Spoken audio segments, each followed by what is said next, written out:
Hey everybody, I'm just going to put together a quick kind of example video of how the real game might look like on your tabletop. Again, this is all prototype, and you might have seen some of the videos from Tabletop Simulator or some pictures, but I want to do something real. Actually hear the sound of the dice for the first time playing Die in the Dungeon. So in Die in the Dungeon, you play the role of a monster, and you're purging your way through some tunnels in a classic dungeon crawl scenario, with the difference being that you're the one hunting the heroes. You were summoned by a mad sorcerer to clear out the dungeon before they can stop him from whatever dastardly deed he's up to. I'm going to play the role of the Eye Roller, which is basically a beholder type creature.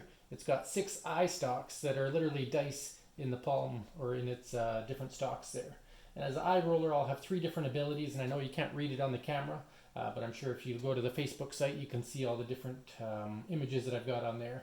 And I made this a little bit smaller, so this obviously is not the final image. It's going to be fine-tuned and the text will be changed up.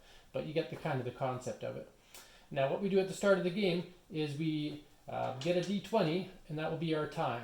And I've got a spin down counter, a spin down d20, which makes it a lot easier to count down. So I'm going to start with 20 time. I'm going to start with no ability points, but I'll get one every turn. And then I have 4 more dice out of the classic RPG dice in which to place my statistics. So I'm going to have might, agility, magic, and health. And how I place these dice at the beginning of the game will impact my entire playthrough of the game. And so you get to change up your stats from different characters. You get to pick if you want to have a little bit heavier might or a little bit heavier magic. I mean, it might not seem like there's a big difference between a d6 and a d8, but down the road you'll see that it does play out quite a bit differently depending on how you bump your dice. So I'm going to emphasize health for this particular game, and we're going to give the eye roller a 12 health. So I may never get to roll a health die unless the tile specifically asks me to, but it means I can take more hits. I'm going to give myself a 10 for magic. I'm going to give myself a 6 for agility. I'm going to give myself an 8 for might. So I take each of these dice and I put them in their highest positions adjacent to the board here. And again, the exact dimensions of this game may change based on different playthroughs, especially now that it's at a physical state. Alright, and then we lay out the dungeon tiles. It'll be laid out different ways, suggestions. I'll have the cards numbered in specific ways before the game ever becomes official. Right now I'm kind of doing it in my own playtesting way. And then you have stacks of character cards, or hero cards. There's a fighter, a rogue, a cleric, and a wizard card. And they come with numbers from 1 through 4. And as you encounter them in the dungeon, they're going to say whether you have to fight a level 4 fighter or a level 2 fighter, etc. So you'll see that as we play as well. Now I don't have a lot of time today, but I'm going to play through at least a few rounds to give a live example with a real physical game and see how this feels. So I'm the eye roller. I take my first turn. I gain 1 action point. So now I have got all my dice lined up in a row. And I am, again, I've mentioned it in other videos, but the idea behind this game is it will come with little, kind of like a pedestal for each die size, and that'll hold them in place so that if you bump it, they don't slide over the place, and just kind of gives it a more tactile feel, a 3D feel to it. But either way, I gained an ability point. I then have to decide where do I want to go in the dungeon. Now I know at the end of the dungeon, that last row will have all the epic party heroes, and the goal of the game is to purge the dungeon of all the epic heroes, or defeat as many heroes as you can. And again, that end goal will fluctuate a bit until I get it exactly figured out how I want it to finish off. But let's say I want to go over here and I want to get myself some of these dominions.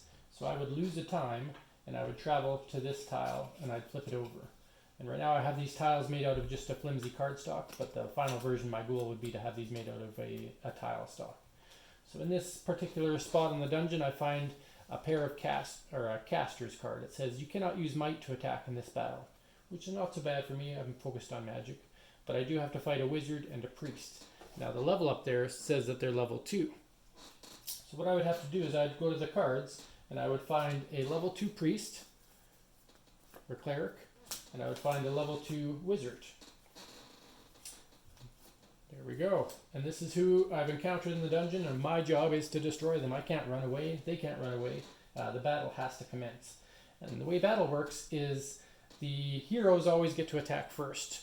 Just like in most RPGs, usually it's the heroes hunting the dungeon monster, And even though I'm patrolling the dungeons, it's more likely they're going to see me before I see them, even though I have many, many eyes. Don't ask me about the rules behind that. Anyway, so when the heroes attack, I do have the option to use an ability first if I want to. Given that I only have one ability point, my only option is to let me increase the size of a die for a particular roll. I don't feel like I'm in danger, so I'm not going to do that right now. So if I choose not to use an ability, then they proceed with their attack phase.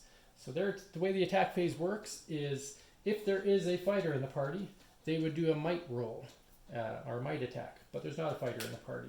If there was a rogue in the party or a thief in the party, they would do a agility roll. There's not, so we don't have to worry about that. If there is a wizard in the party, they get to do a magic roll. And if there's a cleric in the party, they are just a protector. And there will be a chart that shows that.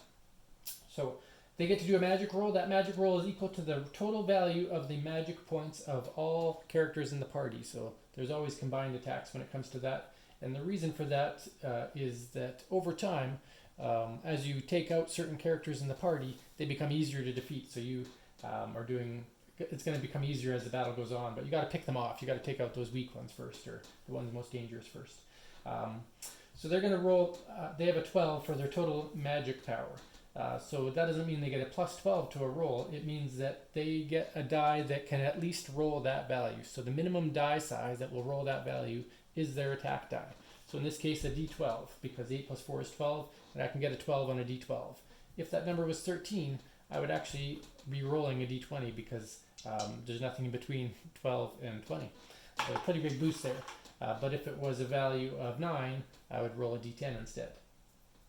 All right, and what they have to do is they're going to roll a die, and all they have to do is defeat the category in which I'm rolling for. So they're attacking with magic, they have to defeat my magic score of 10. So on a d12, they roll, they got an 8, so that's a miss. So their attack misses, and now I get to do my attack. Now whenever I do an attack, I get to choose if I want to do might, evade, or magic. As a powerful monster in the dungeon, I've got a plethora of ways to destroy my opponents. So today I'm going to roll, if I look at my opponent, they have 12 magic defense. They have 7 evade and 5 for their might. So probably my best opportunity is going to be to roll my d8 for might, because I only have to get a 6, 7, or 8. Whereas if I did use my high magic, I would probably miss because I need a 12. So I'm going to roll my d8, and I'm going to be the red dice. Not that it matters which dice I use, but we'll roll this die, and the result is a 7. So a 7 is higher than their combined might of 5, which means I get to destroy a hero of my choice. Except that the clerics are very protective of their party. They like to heal them, they like to cast shields on them, they like to find ways to stop them from dying. So the clerics always have to be killed first if they're in a party. So I then kill the cleric, and the wizard gets to go, we go to the next round of attack. Again, I could use an ability point if I wanted to, not going to. He's going to do his attack. So now his magic is 8. So he, instead of rolling a d12, he only gets to roll a d8. Here we go. Roll the 2, so that is not a hit. So now I get to attack back. I will roll my might die. As long as I beat a 1, which I did, he's been defeated. So there you go. Not a bad battle at all there, except I cheated. We're going to forget the fact that I cheated because I neglected the entire rule right on there. I'm not allowed to use might to attack in that battle, which would have made that an entirely different battle. So there you go. I got to learn my own rules. So I progressed to that part of the tunnel, and I've used my 1 time. Then we go to the beginning of the next turn. At the beginning of a turn, I can use time to acquire health. So if my health was low, I could actually trade time in for it, but I haven't been hurt yet. So that's the one thing that I can do before I gain my action point. So now I'm up to 10 action points, which can be used for these 3 abilities, 1 point, 2 points, and 3 point usage.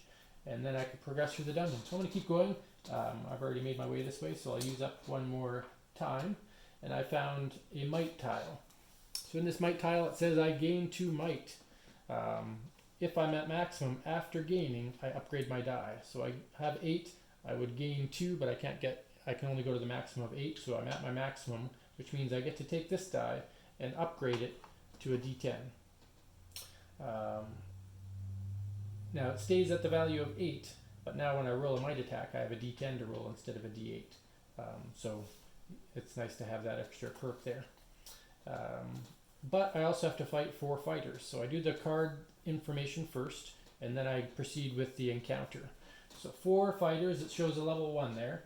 So I go into my stack of heroes, and I find 4 level 1 fighters, or warriors. Now that 4 warriors might not sound challenging, but they get special perks. So I don't have the rules to show you in front of me here, but what happens is fighters, for each fighter beyond the first, they get an additional +1 to whatever they roll for might and evasion for the party. So we're only going to be doing might rolls, but they get +3 to might for their first attack. Secondly, fighters, and I forgot to mention that for the other characters, but each character that does an attack actually has a special ability if you roll higher than a certain number. So for the warrior, if you roll higher than a 10 on a might roll, they will deal 2 damage instead of 1 damage. So, because they just know how to inflict that damage, hit that axe deep. Alright, so I'm not going to use any abilities right now. I'm going to let them attack. So they've got 4, 8, 12, 16 for their combat. So they roll a d20. And this one's a random d20 instead of a spin down, because I know there's some concern that spin downs don't roll the same. So I'm going to roll a d20, but they also get +3. So here we go. 17 plus 3 is 20. This team really did a number on me. They hit hard, and they do 2 damage to me because, well, their 20 greatly exceeds my 8 might. So when I get 2 damage, I decide whether I want to take the damage on the action or the stat that they're attacking with, or my health. So I'll take the damage to my health. I'll go from 12 down to 10. My first injury, the eye roller, takes a beating. So I'm going to attack back. Now if you look at warriors, one thing that they don't have is any magic. And that could change in the final version. I may adjust it so that magic items represented by that magic skill. But at this point in time, they have 0 magic, which means it makes the most sense to use my magic die, which is a d10. And I roll that, and I can't possibly get a 0 anyway, but that means I defeat a warrior. And it sounds like, well, maybe that's just too easy. Well, these are only level 1 fighters. I should be able to absolutely destroy them anyway. So then they attack me again. They've got 4, 8, 12, so they're going to roll a d12 this time since one of their party was taken out. So roll that d12, and they have a 1. And so even with a +2, it's still a miss. So now I get to attack back. I roll my magic attack, guaranteed hit, destroy one of them. And they get to attack again. So that now they're down to a d8. So they roll their d8. They only get a +1 to this one. So 1 + 1 is 2. That is a miss. So I attack back, destroy a fighter. And the final fighter tries to hit me with a d4. Now one thing to remember is it might sound like I couldn't hit him because my might is 8 and his might is 4, so he only gets a d4. But anytime a hero rolls a maximum number on a die roll, they automatically hit. So it gives them a chance to always score a hit. That's a 1, so that's a miss. So I strike back with my magic and destroy that fighter. And make it over here. Alright. We start off my next turn. I gain an action point. I'm not going to heal. And again, these abilities may change over time, but I've got the option for an eye gaze, or eye of the future, or an eye modifier when I'm battling. So I'm going to go over here. I will collect this, what we call a die minion. So this will go on my board, and at any time, whenever I make a roll, I can choose to use this and get that added on to whatever I'm already rolling. And these are kind of critical to be able to actually defeat the epic parties that are at the end of the game. So I flip over this tile, which was randomly assigned, and I find another pair of casters. Now let's make sure I don't use my magic or my might in this battle. But these are only level 1s. So we're going to fight 1 level 1 wizard, 1 level 1 cleric that's going to protect the wizard, and they're going to attack me. Alright, so they're going to attack with just magic. They have an 8 magic, so they'll roll a d8 against my d10, so they're probably not going to hit. I'm too mighty for them, but that's okay. If they would have rolled an 8, they still would have hurt me. So now I'm going to attack back, and I'm going to use my I can't use might, let's remember that this time. And their magic score is 8, so rolling a d6 might be my best bet. So if I roll a d6 against their agility, I just have to get a 4, 5, or 6, so I have a 50% chance of hitting. And I rolled a 5, so if that is a hit, I take out the cleric. The wizard attacks me again using magic. They roll a d6. They got a 4, so that's a miss. So I attack again. I'm going to use my evasion. I got a 1 against their 1, so that's a miss for me. They're going to attack with their magic using that mighty d6 again. They got a 2, which is a miss. I will attack back. I got a 1 again.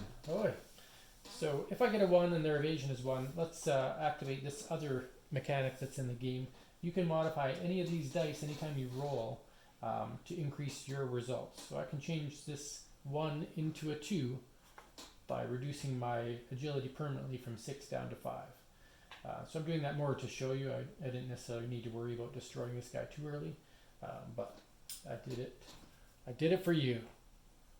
The eye roller has successfully got to that part of the dungeon. Still have 18 time left, so yeah, so 20, 19, 18. I should be at 17 time. I forgot to knock a time down for doing that. So there we go. Now you don't lose time when you travel multiple areas in the dungeon. It's only when you travel through unexplored areas. So when I travel through an explored area, I don't lose an extra time point. So I would lose a time point to go there, acquire this Dominion, and reveal this tile. Now I found myself a dead end.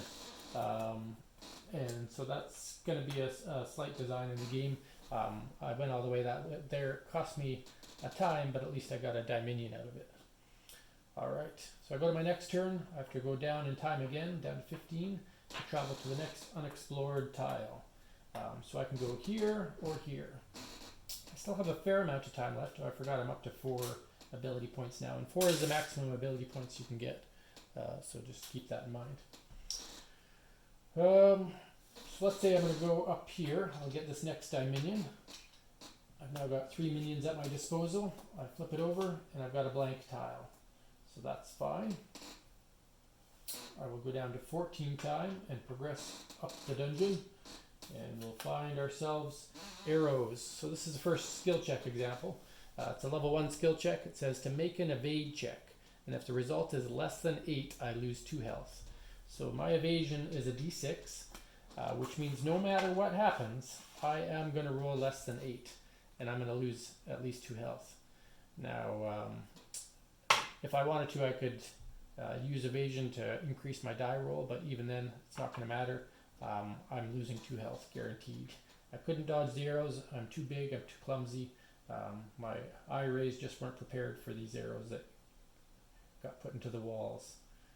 Alright, so I'm down to 8 health. It happens. You got to be prepared for stuff like that.